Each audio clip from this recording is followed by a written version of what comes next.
Word of the day.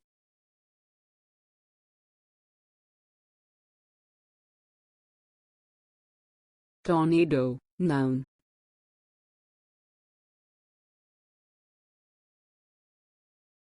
Meaning?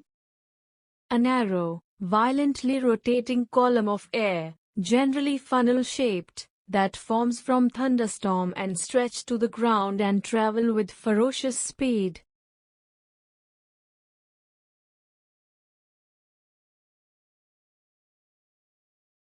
Example. Kentucky's Governor Andy Beshear broke down in tears on Monday as he announced the deaths of at least 74 people from Friday's deadly tornadoes that swept across multiple Midwest and southern states, and warned that the death toll is expected to grow.